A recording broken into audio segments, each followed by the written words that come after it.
আওয়ামী লীগের লোকেরা যেই সিন্ডিকেটগুলো সামলাতো তারা তো সেগুলো ছেড়ে চলে গেছে।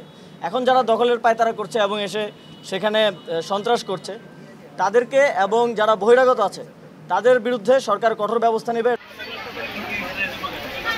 পোশাক কারখানায় নারী পুরুষ সমান হারে নিয়োগ, সরকার পরিবর্তনের পর ঝুট ব্যবসা নিয়ন্ত্রণ সহ বিভিন্ন দাবিতে সোমবার থেকে অস্থিতিশীল পরিস্থিতির সৃষ্টি হয় তৈরি পোশাক শিল্প খাতে।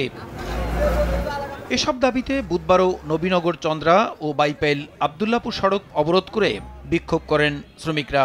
আন্দোলন ছড়িয়ে পড়ে গাজীপুর, টঙ্গী, আশুলিয়া, কালিয়াকৈর, চন্দ্রা, নরসিংদী ও নারায়ণগঞ্জ শিল্পাঞ্চলেও। এমন পরিস্থিতিতে তৃতীয় দিনের মতো অন্তত ৬০টি পোশাক কারখানা বন্ধ ঘোষণা করে কর্তৃপক্ষ।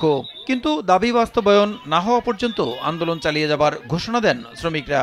এ সময় বেশ কয়েকটি শিল্প কারখানায় ভাঙচুরের চেষ্টা করলে সেনাবাহিনী ও শিল্প পুলিশের সদস্যরা পরিস্থিতি নিয়ন্ত্রণে আনেন।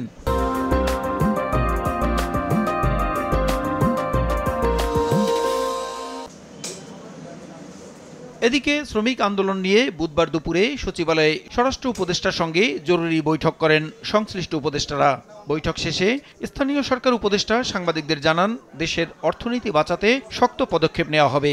আর শ্রম ও কর্মসংস্থান উপদেষ্টা বলেন, এ ঘটনায় স্থানীয় আওয়ামী লীগ ও বিএনপি কর্মী সহ বহিরাগতরা জড়িত রয়েছে।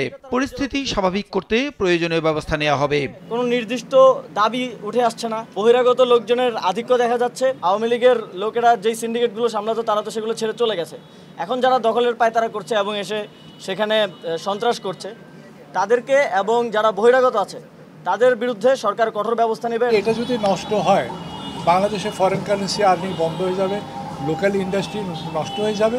ওদেরকে কিভাবে মোকাবিলা করা যায় এবং তার জন্য আমাদের একটু টাফ হতে হবে। এদিকে শিল্প এলাকায় অসন্তোষ বন্ধে সব পক্ষের সঙ্গে সংলাপ চলছে জানিয়ে পুলিশ মহাপরিদর্শক বলেছেন, অন্যায় কর্মকাণ্ডে জড়িতদের ছাড় দেয়া হবে না। গার্মেন্টস মালিক যারা প্রতিষ্ঠান খুলতে চায়, যারা আমাদের সহায়তা চায়, আমরা সকলকে কিন্তু সেই ধরনের সহায়তা দিচ্ছি। পাশাপাশি আমরা যারা অন্যায় কর্মে আছে বা যারা এরকম বিভিন্ন রকমভাবে একটা অস্থিরতা তৈরি করতে চায় তাদেরকে কিন্তু আমরা ছাড় দেওয়ার সুযোগ নাই।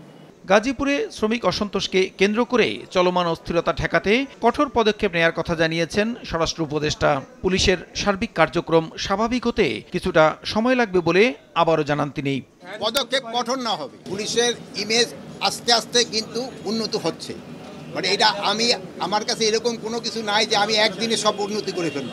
পোশাক খাতে অস্থিরতা বন্ধে শিল্প মালিক, শ্রমিক ও রাজনৈতিক দলের সঙ্গেও আলোচনার কথা জানান উপদেষ্টারা। প্রসূন আশিস, সময় সংবাদ, ঢাকা।